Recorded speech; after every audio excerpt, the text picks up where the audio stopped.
Hey everyone, Zoe here from The Design Order. Today I'm going to show you the full rundown of what happens when you purchase one of our InDesign templates so that you can see what to expect and, most importantly, see how easy they are to use and apply to your brand. To be able to use these files, you will need to have an Adobe Subscription or a copy of Adobe InDesign. You'll be able to use these templates as either an out-of-the-box solution along with your logo for a beautifully curated brand, or you can choose which style best suits your brand and update the colors, fonts and imagery to be more in line with your individual brand aesthetic. You can use these templates basically as a starting ground for your design to help cut down design time.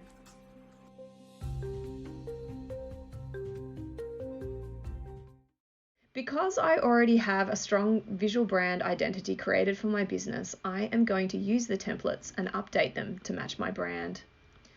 First up, I'm going to go and select a few products from one of our collections, and I think I'm going to use All Class as I think it best suits my brand.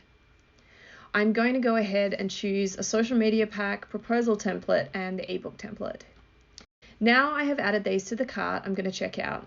So you can do an express checkout if you are already part of Shopify Pay, GPay or PayPal, or if not, you can just fill out the details and continue through to the payment. Once the payment is finalized, you will see up the top of the screen that there is an automatic link to the files. Alternatively, you can also access all of your files from your confirmation email that is sent out with every order. If you don't receive yours, double check your junk mail and also check that you have spelt your email address correctly. In your email, there is a big button at the base. Click here to get your files, which will take you to your file download. For each order, you can download your files up to 3 times if you lose or accidentally delete the files.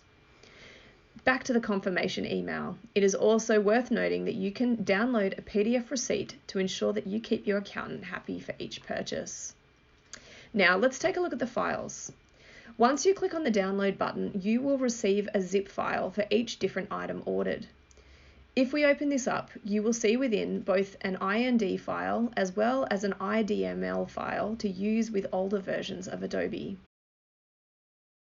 There will also be a fonts folder with the free fonts supplied with the design, and also a folder filled with the imagery we have used in the file. Today, I have decided to use the proposal template to roll out our designs. Let's open it up and take a look. At the beginning of each file is an intro slide that confirms the sizing of the file, the colors, the fonts we have used, as well as giving you the links through to matching paid fonts if you want to purchase them, as well as a link through to a free image gallery that we have curated for this particular collection that you can access and use if required. So to start with, let's take a look at the different pages and start planning out our content.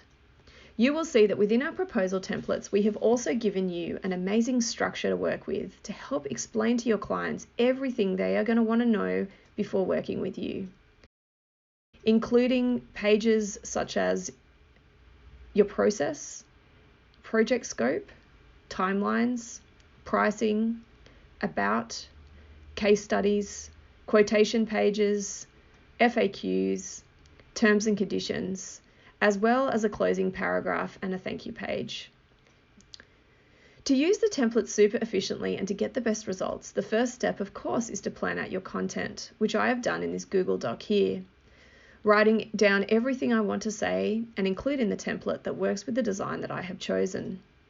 It is worth noting that unless you know what you are doing with design, the less you change the template, the better. Now, let's get to work. First, I'm going to update the master pages with a new header and footer that will automatically update throughout the design. I am also going to drop in my brand stamp to the base of these pages. Next up, I'm then going to go and update all of the paragraph styles that are saved within the document to my font styles so that the document is 100% on brand. To open up your paragraph styles palette, go to Windows, Styles, Paragraph Styles. I find the easiest way to update the styles throughout the doc is to quickly create a style page at the beginning with each different paragraph style so you can change each with ease. Once I'm happy with this, I am then going to input all of the text into the doc, and then I will update the design. Yes, I'm working at light speed, but purely for the purpose of making sure we make best use of your time.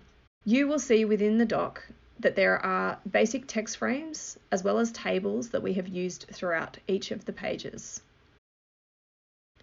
After inputting the content, now it is time to make this design our own. I'm going to go ahead and add in custom imagery, colours, and our branding elements. I'm making use of the images in the text pages to showcase my skills, as well as, of course, updating the case studies pages with some fresh new work to demonstrate what I can do.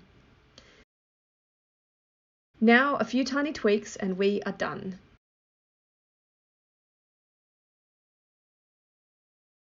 Then we can export the file as an interactive PDF and send it off to our client to wow them with our beautifully presented offering.